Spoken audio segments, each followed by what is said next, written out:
Now, for more updates about President Biden's recent remarks about exiting Afghanistan as well as the developments in Kabul, joining us now is our correspondent Anas Malik.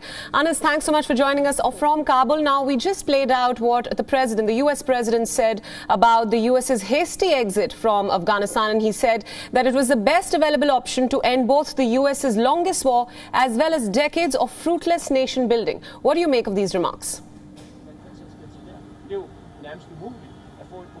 Well, absolutely. This comment by President Biden, it indicates of U.S. priorities in the region, that they did not want it to extend the war, come what may. But to surprise the admission of guilt is that the U.S. side had assumed that the 300,000 Afghan soldiers were trained enough to handle the Taliban, to give up a strong resistance, and it was not the case.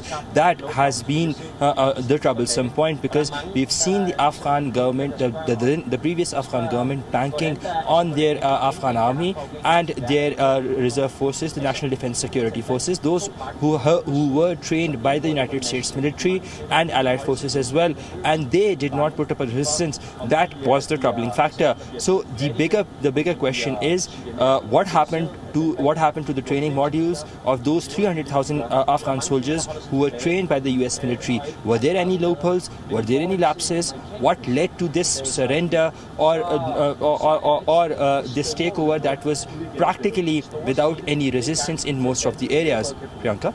Right, Anas, tell us a little bit about what's happening in Panjshir Valley. We hear that Taliban reinforcements were seen driving and that there were clashes with militia fighters, killing at least 7 people. What more can you tell us?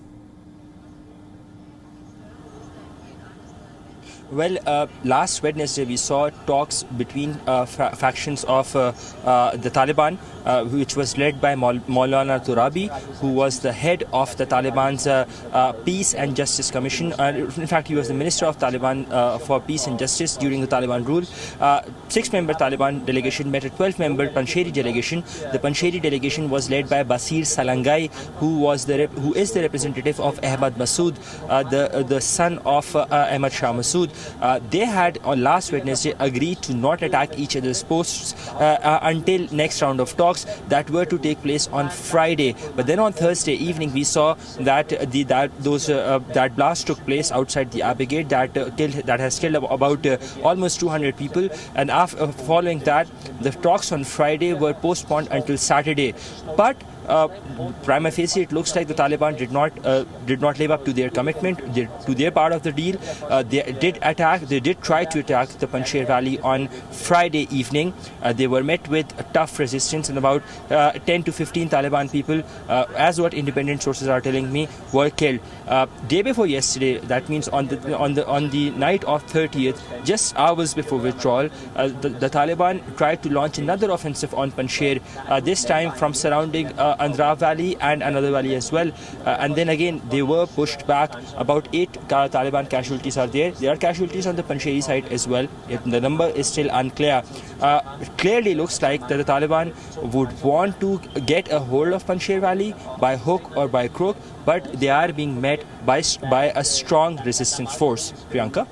Right, Anas, my final question for you. Yesterday we heard the Taliban make its first statement since the US exited the country, and it was clearly an appeal to attract foreign investment into the country and build trust in the governance in the country to a certain extent.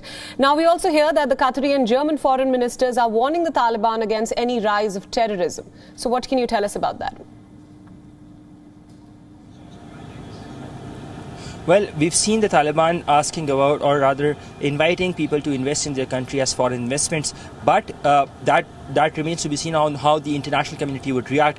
There is a lot of talk, and how they would transpire into actions, that needs to be seen, and that the reason the international community would slightly be taking this with a pinch of salt. They would not be jumping in with regards to foreign investments, but the bigger problem over here is with regards to ensuring a dignified human life, ensuring the adherence to human rights, women's laws, women's rights, and so on and so forth. As we speak, the Taliban have been making quote-unquote very progressive statements, but these are only statements. For them to transpire on actions on ground, it would take some time. I will just give you another update on the airport operations. The Qatari side is engaged with the Turkish side, with the Taliban. We're seeing that the Qataris might be making the airport operational for some of their flights. Unclear what are those flights for. These can be some sort of evacuation flights. It's still unclear. But what we're hearing from sources within the Taliban and within the airport, that we're expecting a Qatari plane to land today and take some people out. Priyanka. Anas Malik, thank you so much for joining us from Kabul, and thank you for all those updates. WION World is One is now available in your country. Download the app now and get all the news updates on the move.